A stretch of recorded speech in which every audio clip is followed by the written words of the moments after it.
Hey, hello everyone. We're going to go ahead and get started. Thank you for attending this session as part of the 2020 APA New York Upstate Chapter Conference, Planning from the Crossroads. The title of this panel is Planning While Black, a Young Professionals Panel. A recording of this session will be made available online. The session is CM credit eligible. Please note that I added a link to the CM entry in the chat box. My name is Rima Shamia, and I'll be hosting the session along with my conference committee colleague, Jeremy Monty. All attendees will be muted, but you can submit comments or report technical issues in the chat box. If you have questions, you could submit them in the Q&A box, or you can use the raise hand function I could unmute you. Since we have a panel of 3 presenters today, I recommend that you set your computer to gallery view rather than speaker view so you can see everybody. And before we get started, I'd like to thank our sponsor, Bergman. Without our partners, this virtual conference would not be possible. So a little bit about our moderator and the panelists.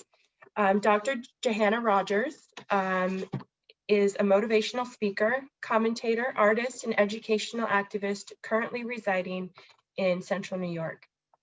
As a native in Newark, New Jersey, Dr. Rogers has a commitment to social justice, education, and the arts, having grown up in a diverse and resource-rich environment. Dr. Rogers earned a bachelor's degree in integrative arts from Penn State University, Altoona, and a master's degree in higher education and student affairs from Indiana University. In 2007, she was selected as an alternate Fulbright scholar based on her research in race and equity within international education. In 2010, Dr. Rogers returned to Indiana University to pursue her doctorate in higher education. Her research focuses on critical race theory, racism in education, and the international experiences of Black students and scholars. She currently serves as the Vice President of Racial Equity for Center State CEO, Central New York's Chamber of Commerce. Our panelists include Tanya McGee. Tanya has been a planner with the Chemung County Planning Department in Elmira, New York for 2 years. As a native of the city of Elmira, Tanya is driven to enhance the quality of life for her community through planning. Tanya has a passion for research and promoting equity-driven solutions in historically underserved communities. Her current research focuses on the socio-spatial factors that influence mental health in Black communities. Tanya holds a Bachelor's of Arts degree in history from the University of Buffalo and a master's degree in regional planning from University at Albany. She is currently pursuing a doctorate in public affairs at Binghamton University. Another panelist we have today is Lizette Lewis. Lizette began her planning career at the Greater Syracuse Land Bank in environmental design and research prior to joining Bergman in late 2019. As an emerging young planning professional, she is actively passionate about bringing diversity, inclusion, and equitable practices into the places and spaces she works in, while also effectively engaging with marginalized populations by providing a voice to those communities through community outreach initiatives. Lizette is a mentor, a Syracuse University alumni leader, an Upstate APA Central New York chapter board member, and a participant of Leadership Greater Syracuse class of 2020. Lizette holds a BS in Communications and Rhetorical Studies and a minor in African American Studies from Syracuse University and a master's degree in regional planning from University at Albany. She is currently an AICP pilot candidate. Next, our next panelist is Nasiba Elby. She's a planner specializing in land use and environmental planning. She's currently working as an environmental program specialist for the New York State Department of Environmental Conservation in Albany, New York. Her day-to-day work revolves around waste reduction and recycling, solid waste management planning, food systems planning, New York State Agency sustainability policy, and the intersections of waste management and climate action. Her research interests include zoning reform, sustainable materials management, gender and public space, participatory planning, informal urban settlements, and environmental law and planning. Nasiba holds a BA in globalization studies and a Master of Urban and Regional Planning. And now that we're done with the introductions, I'd like to turn it over to Dr. Johanna Rogers. Good afternoon, everyone. I'm very excited to be here. I'm very excited to be moderating this panel along with these brilliant women. I think the opportunity to sit before you today and talk about this topic of planning while Black.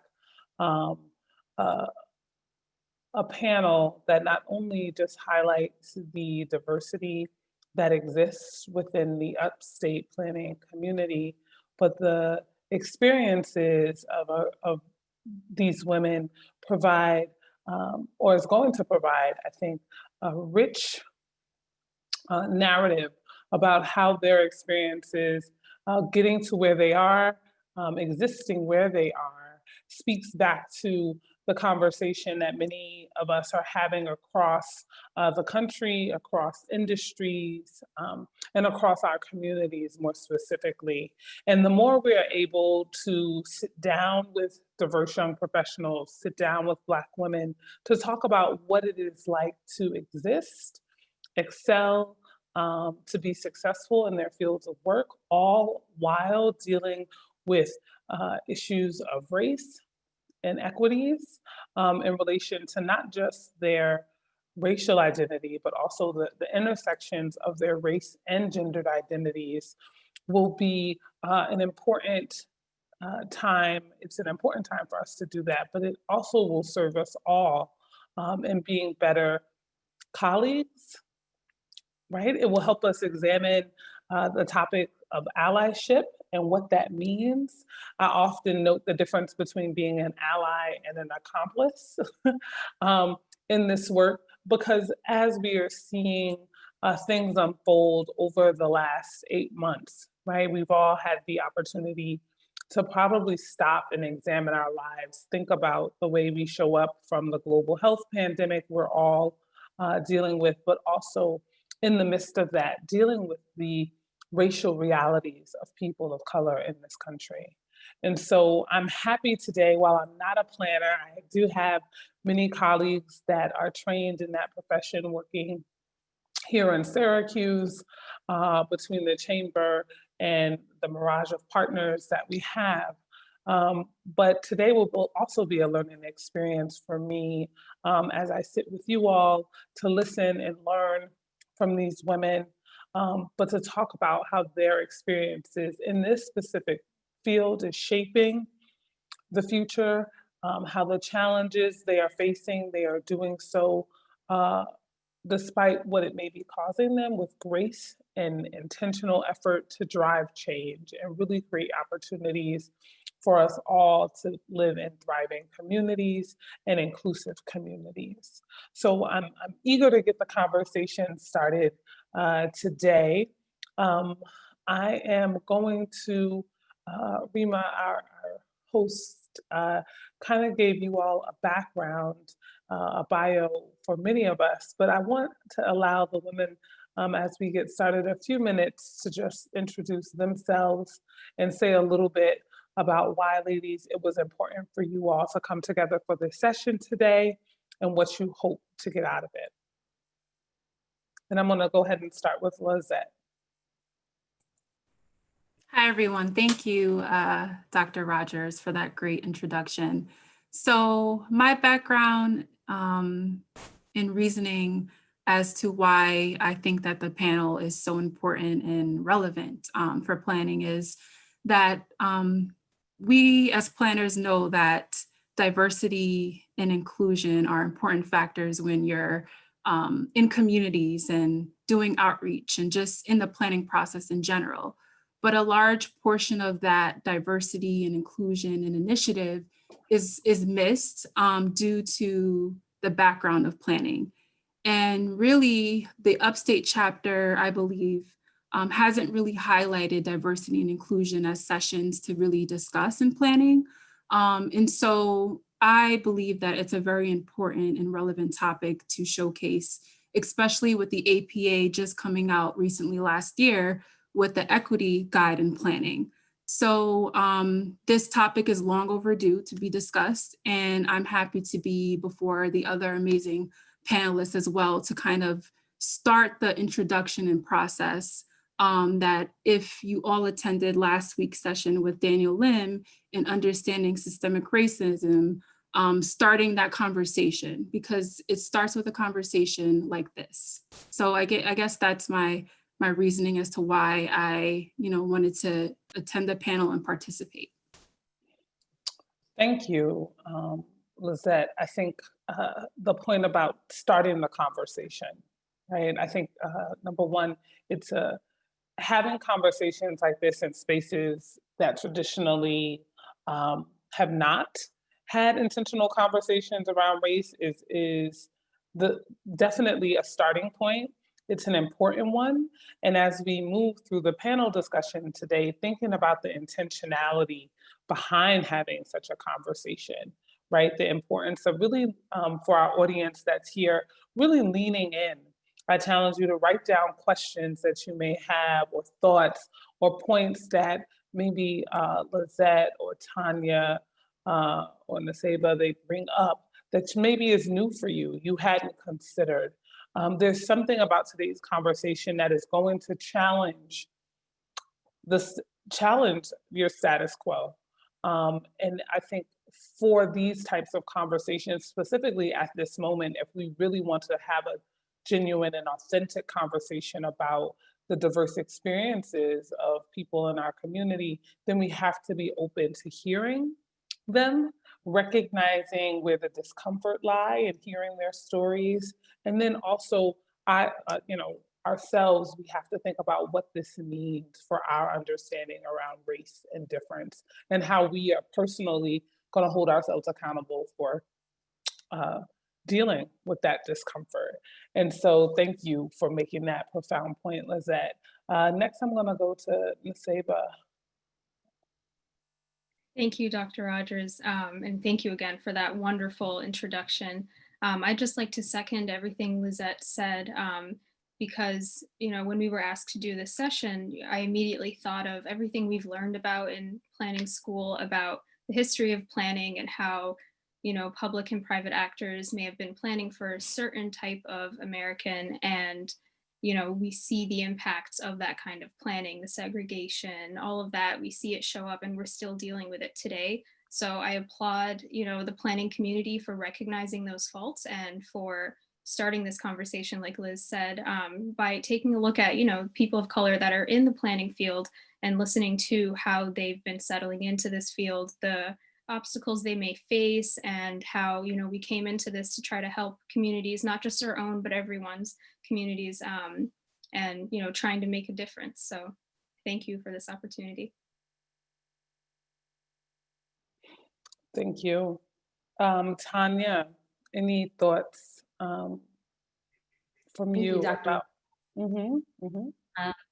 I echo the sentiments of Liz and Naseba. I think it's an overdue conversation, both at the upstate chapter level as well as the national level. So we both graduated from the same, all of us graduated from the same program in our master's. And I think, as attending these events and these sessions, we kind of ran into each other. So I think this is a great starting point to promote equity in planning, starting with our local chapter. Yeah. So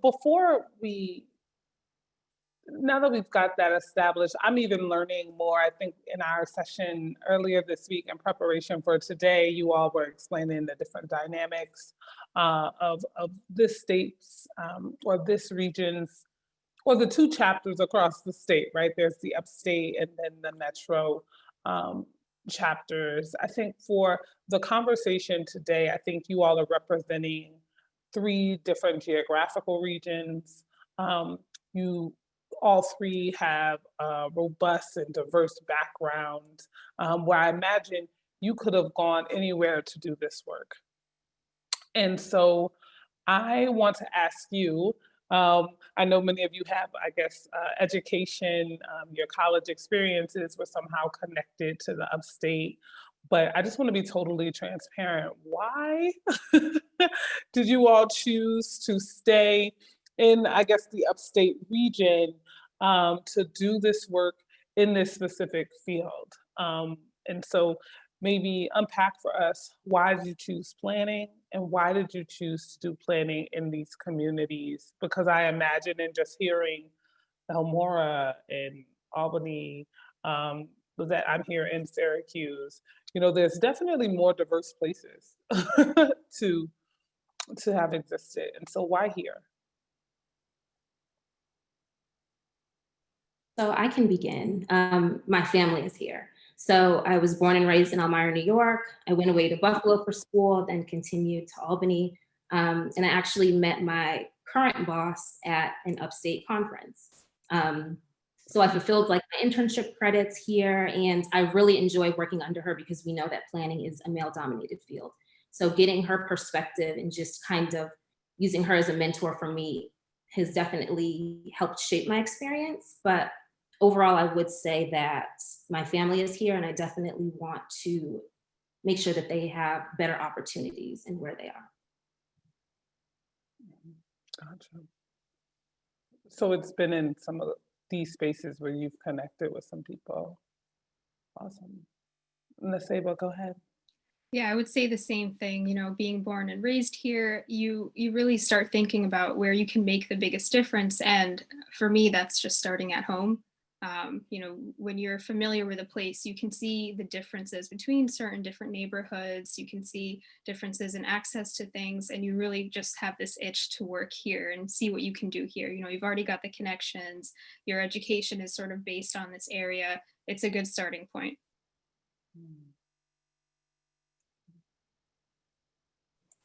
So for myself, I would say that my planning story and the reason why based in Syracuse really intersect. I'm a New York City native. I was born in Queens. I've lived in very diverse spaces. I've lived in Harlem. I've lived in the Bronx, and those are predominantly minority spaces. So I've had that opportunity to live in a representation of people that look like me and the opposite of that. So living in Queens is a melting pot of different cultures. And throughout my childhood, I really resonated with the fact that where you live really shapes your quality of life and what you have access to. And so kind of comparing living in maybe Harlem to Queens, I really noticed at a young age the disadvantages and inequities that living in an inner city in two different boroughs can bring. And then, you know, as I got older, I had the opportunity to live downstate in the downstate region. And so that is more of a suburban type of lifestyle, and the access to resources. For instance, the high school I attended was way more distributed in a equitable way. I had access to a lot of things that I didn't have access to living in Harlem. So I think that my built environment and the neighborhoods I grew up in really shaped planning and my story. And then furthermore, why I decided to stay in Syracuse. Syracuse is predominantly poverty stricken, especially in the inner city. And so dealing with communities of color in that regard is really key to the reason why I plan, because they represent people that look like me. Mm, mm. Wonderful. The point was that you ended on was doing this in communities where you feel like your skill set is connecting to folks that look like you is a powerful one. We can all visibly see it. We're women of color on this panel, but I want you all to maybe dig a little bit deeper and talk to myself and the audience about what it has meant now that you've chosen this field, you've chosen to be in the communities that you've chosen to be in. What has your experience looked like as a woman of color in the particular field? Maybe even if you step back before that, even going through, I think maybe your master's programs and getting the certifications and the accolades that you needed to get to where you are, getting there, and then moving into many of you in the early stages of your career, what that experience has looked like for you as a woman of color. And as you work through or share that with us, what is something that you want to make sure that the attendees watching today know and understand about doing this work in this particular way as a woman of color. And we're going to start with Naseba. So I would say that it does look a little lonely, and that's partially because I don't exactly work in the planning field as a traditional planner right now. I'm in the environmental conservation field, and that is a field that has its own issues with race, with issues with diversity and inclusion. So it does feel a little bit lonely sometimes, but it's also very inspiring to see that there are more people diving into this right now. And I think we'll talk about this a few slides down, talking about, you know, feeling like the only one in a space, and it shows up in different ways for me. Being very rarely I am the only woman, but sometimes I'm the only Black woman. You know, I'm most of the time the only Muslim person in a room. So it shows up like that. It can be lonely, but like I said, it's also very inspiring to see a lot of younger students taking on planning and environmental studies, wanting to take climate action as their career, really working to improve our planet and our communities as planners. Why don't we go ahead to Tanya? I agree with Naseba. It is very lonely being the only Black woman in the majority of my academic environments, and then coming into a professional field and always being the only Black woman. So we have a slide up that talks about intersectionality, which was coined by Dr. Kimberly Crenshaw. And it's basically saying that we are seeing ourselves as two functioning identities, maybe more. It could be race, disability, sexual orientation, nationality, or gender identity, but we are functioning as Black and we are functioning as women. And there's no way for us to be one at one time. That's a powerful point. And Kimberly Crenshaw's work is really dynamic. It's one in which, if you haven't been in touch with any of the webinars or any of the articles or books that Kimberly Crenshaw has put out, it's definitely worth taking a look at, because I think she does a fantastic job of not just talking about how one aspect of our identity creates a particular experience, but it is the nuances of all of our identities coming together that really force people to think about how we show up in our spaces differently. So Naseba, your point about being Black, a woman, and of Muslim faith, right? Like, that's a unique experience in and of itself. Or Lizette, I'm gonna let you go, but where it is you live, your geographic identity, and what that means for you as a woman of color growing up in a particular environment, that says something also, right? And so thank you for calling our attention to the slide, Tanya.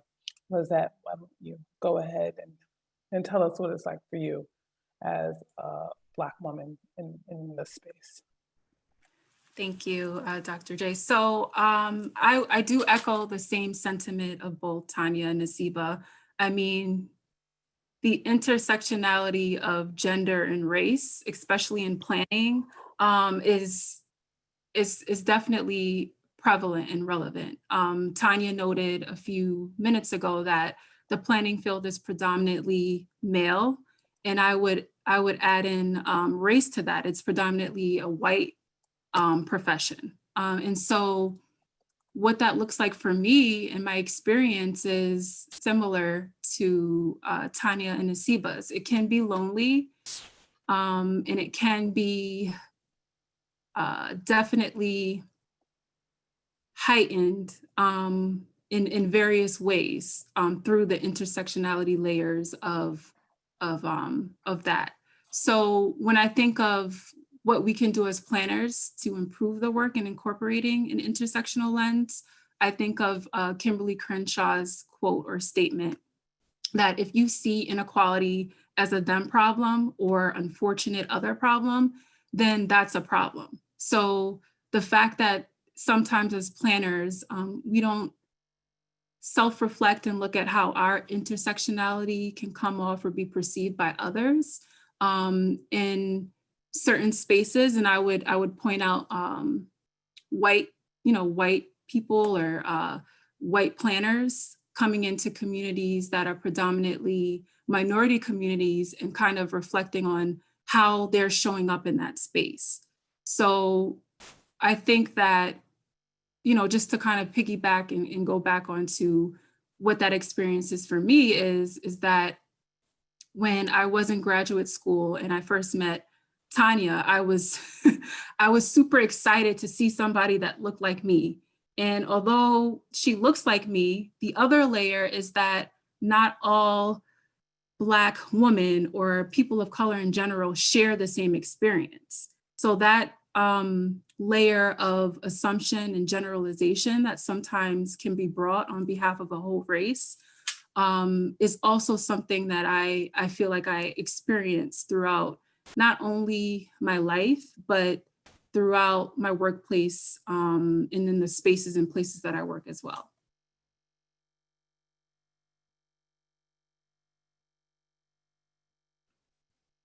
And I would just bounce off of what Liz just mentioned about how planners can improve their work by really using this intersectional lens. I think a lot of planners are trying their best when they go into communities that may not look like them, but trying to sort of take the default, white suburban homeowner out of your mind as, the average person you're planning for, especially if it's not the case.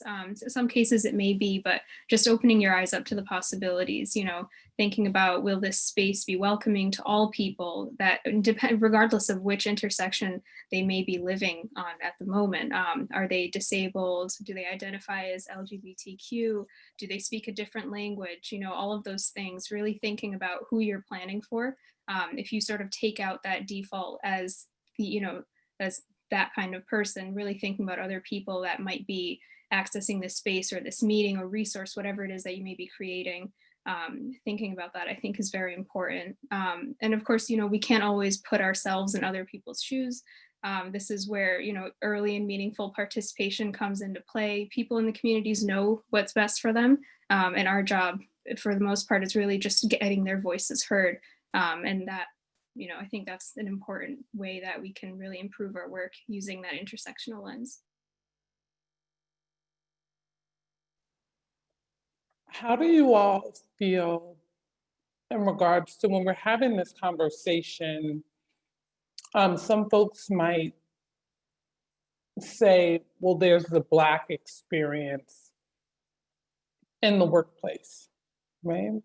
And the example of taking intersectionality into consideration, how is it that you see your experience as distinct, let's say, from the Black male experience or the Latino male experience? And if one or two of you may have a couple of points, I just really think that it's important that as we walk away from this experience, that folks kind of begin to think about the nuances, and as you're stating what it is you've experienced, just really reinforcing the notion of how your female identity or your woman identity makes this a unique experience for you. I think in a broad sense, to make it short, is, Black men are still benefiting from the system of patriarchy. So women, we are subjected kind of like into a double jeopardy play where we're under patriarchy and we're experiencing the broad disadvantages that white women, Latino women experience, and then we are Black. So those institutional and systemic factors, they kind of have a double play on us.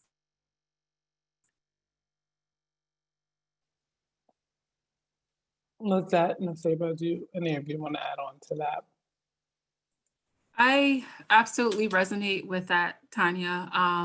And the only thing that I would add is just imagine you're at the grocery store and you come out with a bag of groceries and you're trying to exit the door, yet there's these different identity markers at play. Your gender, your race, age is also a big identity marker that sometimes in the planning field we overlook because planning is so broad. And so there's the expectation to know everything, at least for myself, as a young emerging professional, and the fact that I kind of have to get to that place first, along with being Black, like Tanya said, along with being a woman, and then also bringing socioeconomic status into play, you know, as well as, you know, being raised by a single mom. All of those experiences enter with you. And so I like the, you know, grocery store analogy, because it's like you have this weight on you. And so sometimes that weight is invisible to others, but in that experience in the workplace or even in general, you feel that. And it's hard to put yourself in someone else's shoes, but imagine that weight, imagine all that weight. And I think that's a good analogy to represent the feeling of the experience, the Black experience, the Black woman experience. This image that's up, it's a really powerful one. The sign with the arrows, I really think highlights the point that you all brought up, is that us as Black women, oftentimes we're put in a position to have to choose, when the realities of our experience of what it's like to live and breathe and work in this world is so deeply connected to being Black and female and all those other identities. And so I think for those that are watching, please let us know, you know, if some of these things are resonating for you, if some of the things that are being said by Tanya, Lizette, or Naseba are eye-opening for sure. And we will at some point be asking you all a couple of other questions to think about in relation to the conversation that we're having. So I'm curious, because I think we're getting there, and I'm gonna push you guys a little bit on this. We've covered why you chose planning and where you grew up, your experiences, maybe the people that you've met along your professional development pathways has created opportunities to being where you are. Maybe I'm making some generalizations. I haven't looked at the organizations that you work for and the stats or demographics about what the workplace look like, but I imagine in your journey to where you are, there's been many instances or experiences where not only you've been Black and female, but you've also been the only one. And I want you all to share with us a little bit about what being one has looked like in some of the spaces that you've had to occupy. What has that created for you, and why is it important to talk about being the only one?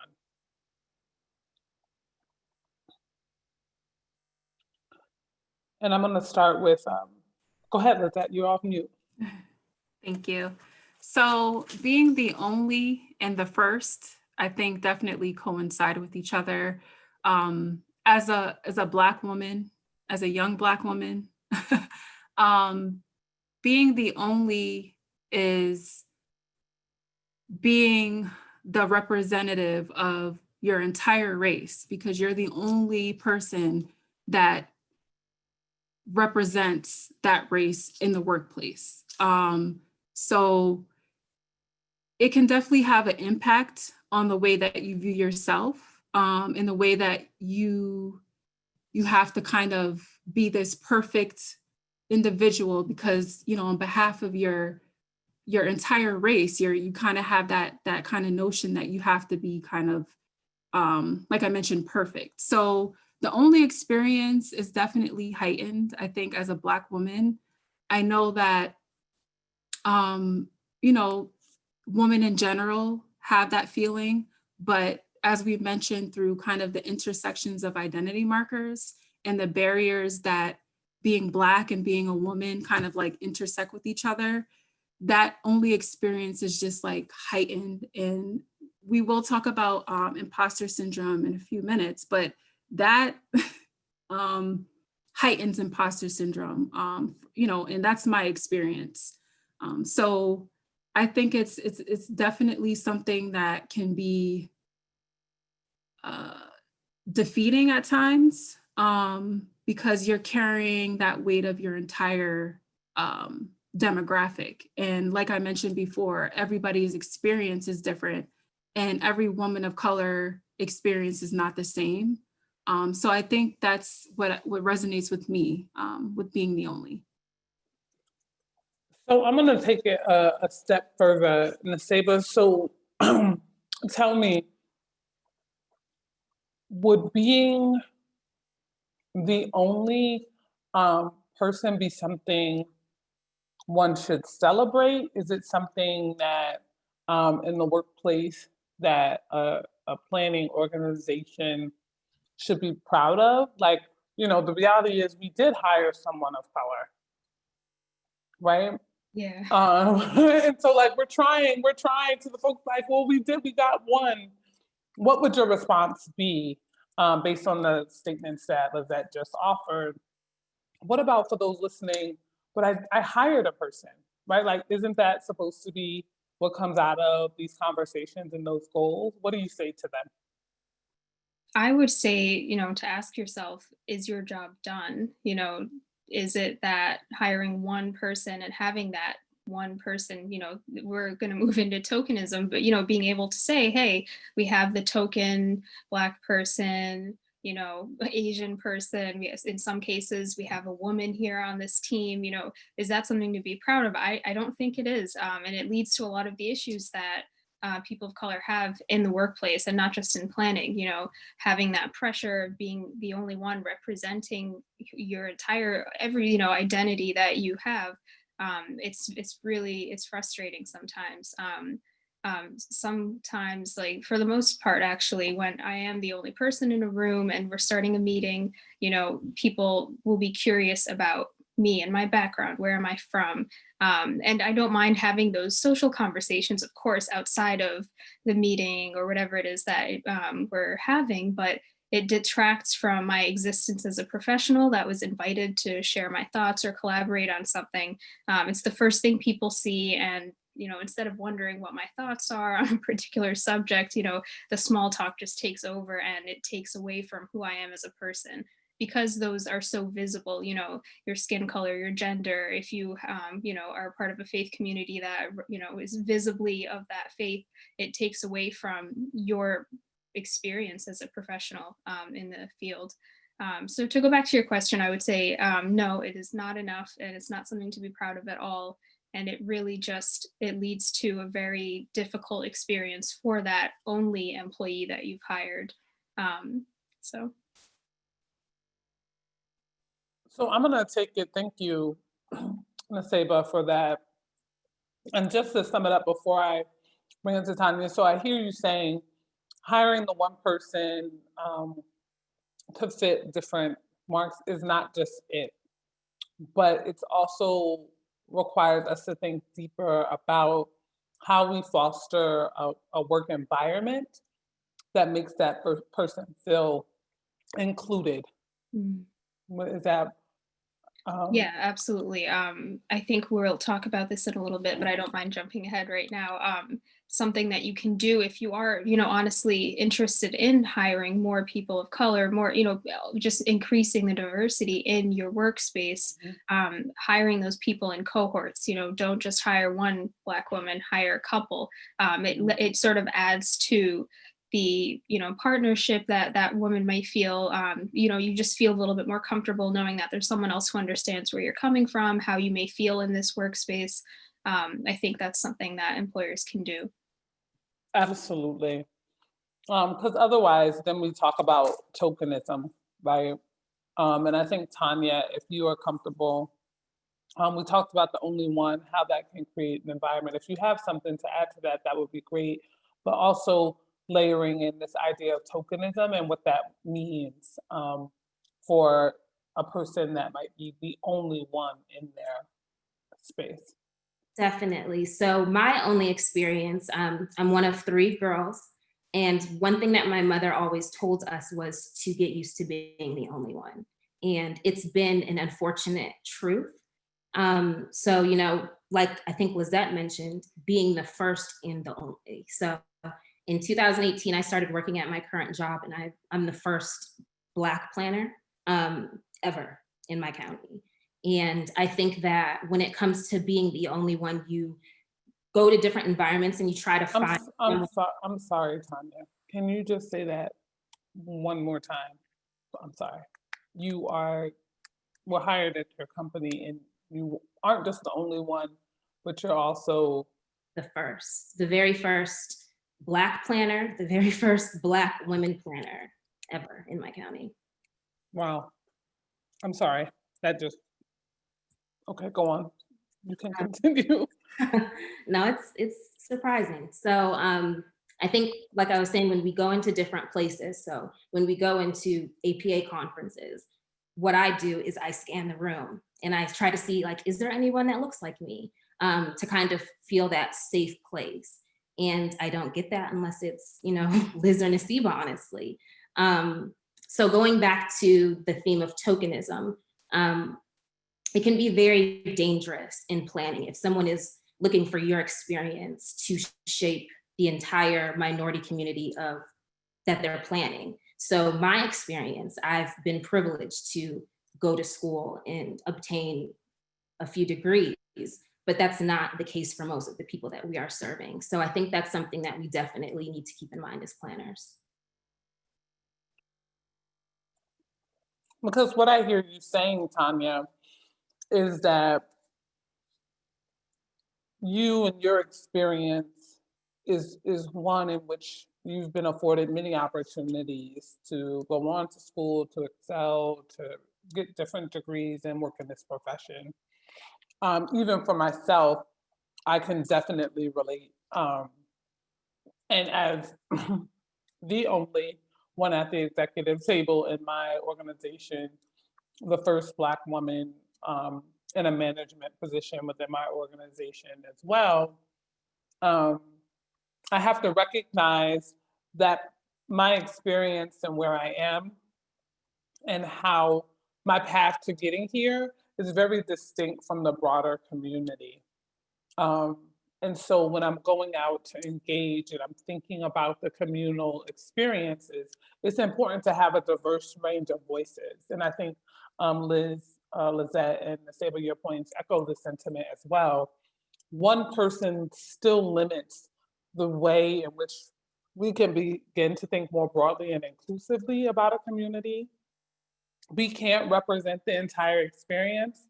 And sometimes I think even when we aren't asked to do that, it's inferred because we're living a particular experience. And I think, Tanya, your point about there's never been a person of color, woman of color, person of color in a position within the community in which you reside, that is something, one, for you to maybe celebrate, but also to think about the lack of diverse thought that probably has gone into planning for generations, right? And now you're creating the space and opportunity to breathe a different set of thought and air into a space that's been pretty exclusive. And so I think those are all the thoughts that are just coming through my head as I'm thinking about this only in the intersections of your identity and how that creates a specific type of experience. The next topic that I want you all to just help us move to thinking is around this notion of allyship. Right? And what is the difference between being a performative ally and an active ally, right? How does that drive potentially inclusion in the workplace? The difference I would say between being a performative and an active ally is an active ally is doing the work inside and outside of the office. And that's the biggest takeaway for me. And I think that performative allyship is, you just want a pat on the back for posting a Black square on Instagram. And it's not really drawing that much of an effect near the Black people that are in your spaces and in your communities. So I think that, promoting a sense of active allyship in the offices and in the workspace, that then can be a designated safe space for your employees of color.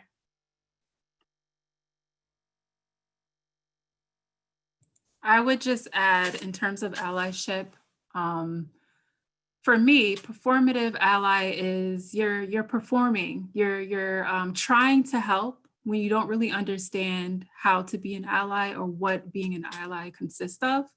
And so you may think that sending a donation to a anti-racist organization is great, which is great, but what are you doing beyond that to be self-aware and reflect on how you can be a better ally to individuals? And why are you actually donating to an organization that promotes diversity or inclusion? And then active ally, like Tanya noted, is you're showing up, you're doing the work, you're learning about yourself and how you kind of perceive things, and kind of checking your biases and checking your overall nature of how you handle communities that don't look, communities that don't necessarily look like you.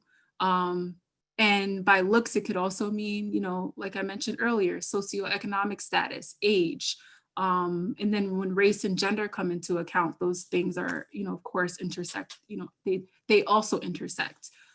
So with active allyship, I always think to myself, really be empathetic, ask questions, make sure you utilize perspective taking. So, when you're listening to someone of color, kind of provide resources to you, or just have a candid discussion on the systemic issues that may factor into that particular individual or colleague.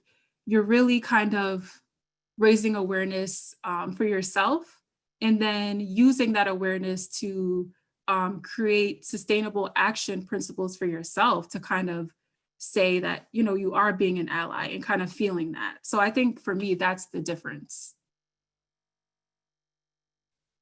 And one more thing I would add is a way to sort of figure out if you're being a performative ally is to ask yourself, if I didn't share this publicly with, either a select group of friends or your social media or your colleagues, would I feel like I have done enough? If you just post that Black square on your Instagram and then you don't do anything after that, are you going to do anything after that? If you don't, that's performative allyship right there, because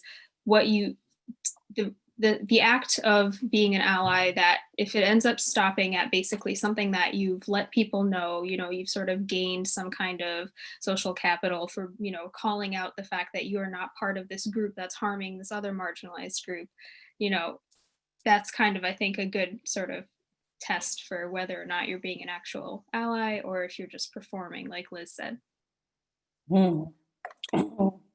I think that is a profound point to say, but asking yourself the question, if no one knew that I did this, would it make an impact?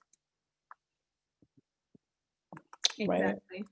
Right? My question for you all, allyship oftentimes troubles me, right?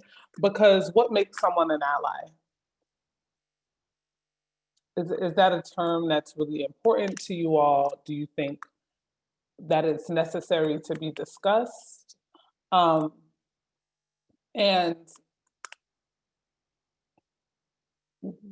how would you, outside of thinking about the performative versus the active, what, if you do think it's important, what are the characteristics of someone who you would consider an ally?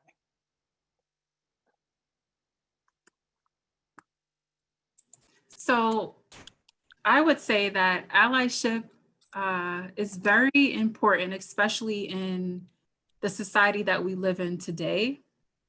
And I say that because as a white person, we know from Daniel Lim's presentation last week that white privilege is something that continues to oppress other communities or other populations. And so making sure that you're aware of your privilege and your power can actually help support people like myself, women of color, people of color, because you have an advantage based, of course, on systemic and structural racialization that we do not have.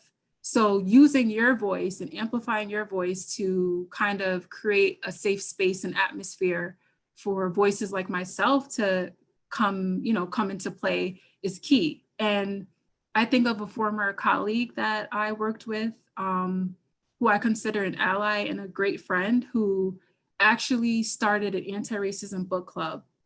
And it was an all-white book club, but this person allowed me to tune in to the conversation, which I highly appreciate, because of course that uncomfortable conversation is already uncomfortable, but then bringing in a person of color into that conversation when you're trying to dismantle your own personal biases can be scary. So when I think of allyship, I think of creating ways that you can help kind of engage with racism and diversity and inclusion, and looking at yourself, through that lens is key. So I think that allyship, if the person is really wanting to do that and be an ally, an active ally, I think that it can be very beneficial to people like myself.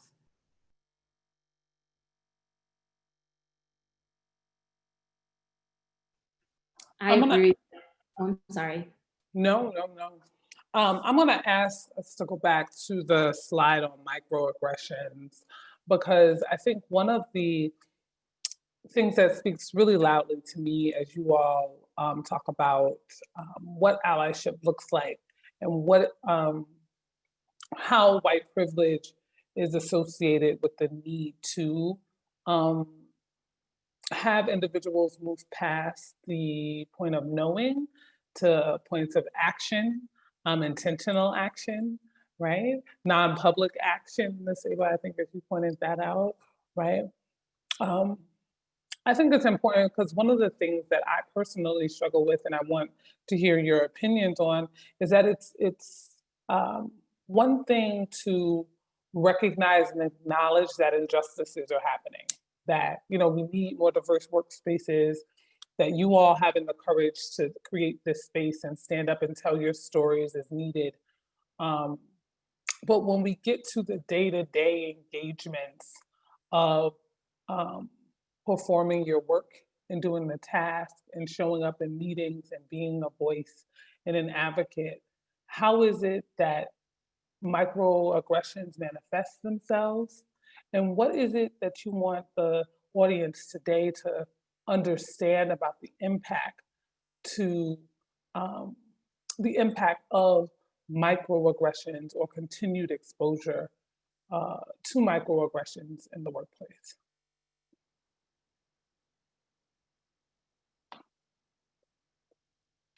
And we can, whoever wants to jump in.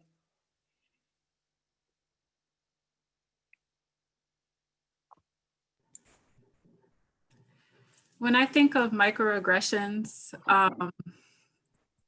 I think that it happens way too much without even consciously knowing about it. And so for me, I look at microaggressions in two different ways. I look at it through micro insults, where you're well-intentioned by what you're saying. The comment is well-intentioned. You don't see anything wrong with the comment, but it's demeaning and it's insulting. And I can give you an example. At the bottom of the slide, it says that Black women are nearly 2.5 times more likely than white women, and more than 3 times more likely than men to hear someone in their workplace express surprise about their language skills or other abilities. So that is something that I've dealt with throughout my throughout my life.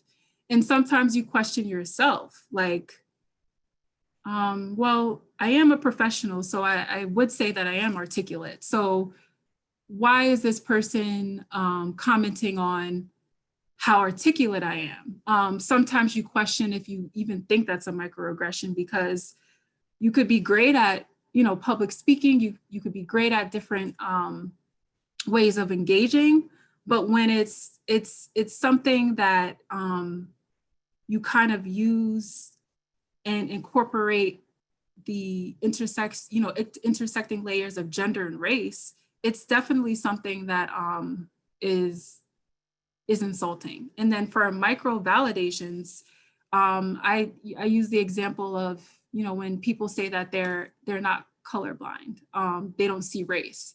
I mean, you when you look at me, you do see that I'm a Black woman, and that doesn't go away. It's still there, whether or not you want to see it or not. And that's perpetuated through systemic, societal factors. And by micro invalidating, you're kind of minimizing the struggle and the barriers that women of color face, or marginalized people face, because you're not acknowledging color. You're not acknowledging the fact that that barriers exist because these social constructs are in place.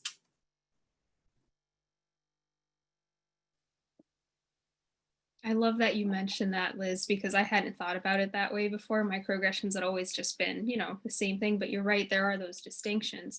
And I just wanted to point out the text that's in this box here. Black women face both racism and sexism, which means we deal with that wider range of microaggressions, and you're right, sometimes it may be subconscious, they don't realize that they're saying this sort of thing. But if you ask yourself, would I have asked someone who didn't look like this person, you might realize that, hey, yeah, this isn't normal, and I shouldn't be doing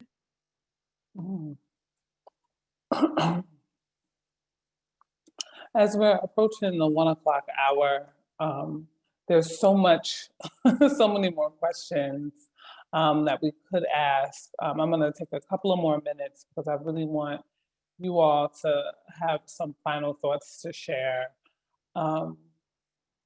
Microaggressions, this idea of allyship, and the impact that you want to see in the field of planning. I imagine within your organizations, you all are doing some work that's helping to build a more inclusive community. You're adding your thoughts and ideas and experiences to the work. But where is it that you think, as folks get off of this call and hop on to the next Zoom session, what is it that you want to have people walk away with today? What's going to be important to the field of planning? And what is it that you would ask for many of them to do in an effort to move the agenda forward?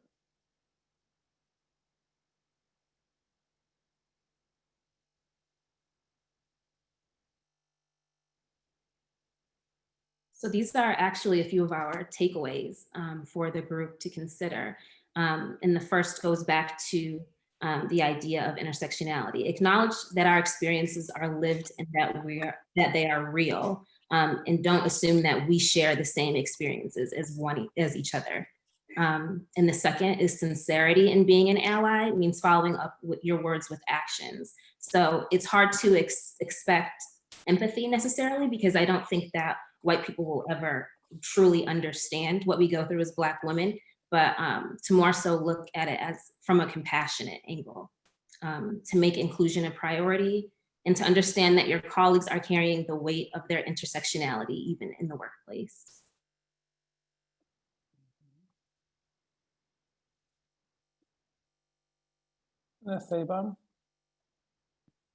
I think we do have another takeaway slide after this that sort of will help the audience have something to reflect on. Yeah, so something we've brought up several times in this session here. We're working to make these communities more equitable, and that work really does start in the office, thinking about who you're hiring, who you're assigning to projects. You know, how do your colleagues of color feel in the workplace? Do they feel welcome? And then something else that I think has been mentioned in other sessions during this conference so far is that recognizing and acknowledging Indigenous people and learning the history of the land that we're planning for, sorry.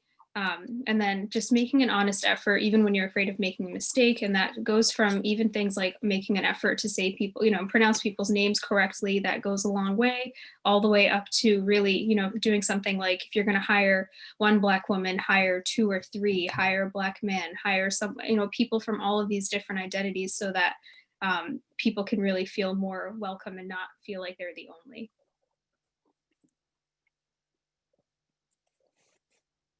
Tanya, anything? Another good point that's on the slide that came up in our planning discussion was to recognize and acknowledge the Indigenous peoples and learn the history of the land that you're planning. So if you are in the mindset, as Nasiba mentioned, to plan for, you know, these typical suburban white communities, you're not honoring the land of the Indigenous peoples that occupied it before you. Mm-hmm. I see in the chat, there's a number of questions popping up, and someone did acknowledge, you know, an hour is not enough time to, I think, deal with, you know, the many aspects of doing this work, but we have questions along like, how do we connect better with the Indigenous community? What advice would you have for upstate planners who are struggling to engage minorities and people of color, I should say, in rural communities, you know, where they're not as largely populated? And then Abdullah asked, you know, how many men of color do you encounter in planning? And I, and myself as the Vice President for Racial Equity and Social Impact at Center State CEO, I'm working with a number of businesses and companies across the city as well as across the region on addressing equity issues. And I think some of the tips you ladies have provided, the questions that are being asked, are one many industry leaders are asking. I think some of the answers you all have pointed to here today, but I think for sure there's room and space to have more conversations to help drive at some of those answers. I'm happy, Lizette, Naseva, and Tanya, that you invited me to be a part of this conversation and to help you all address the need to just even create a space to have the conversation, right? And so I think we are going to collect the questions that have been asked and find a way to respond. And I think the ladies that are here, it was important to them to share their stories and have you listen to their experiences and as a first step. And so hopefully following this session today, more dialogues are had about how planners are working to drive equity. And if I can be of help and service to any of those, I would love to be. So please reach out. And thank you for the opportunity to join you ladies here today. So with that, I'm going to take the floor back. Thank you all so much, Dr. Rogers, Lizette Lewis, Nasiba Elmi, and Tanya McGee for taking your time today and contributing to this panel. It was a fantastic discussion, and I, for one, got a lot out of it. And just judging from the comments and the questions that we're getting, it sounds like a lot of our audience members got a lot out of it as well. So I know we're over, but just wanted to remind you all that the CM link is in the chat box at the very top. So if you haven't grabbed it yet, go ahead and do that. I also put a paragraph of information in the chat box about the Hindsight Conference. The Hindsight Conference has been going on for a couple of years. It's put on by the New York Metro chapter of APA, and it's going to be happening. It's coming up. The website is hindsightcon.com. And they're taking registrations now. So, you know, it touches on a lot of, the conference is all about equity, issues. So it touches on a lot of these kinds of issues that we're talking about today. So with that, thank you for sticking it out to the very end. And thank you again to all of our panelists and our moderator.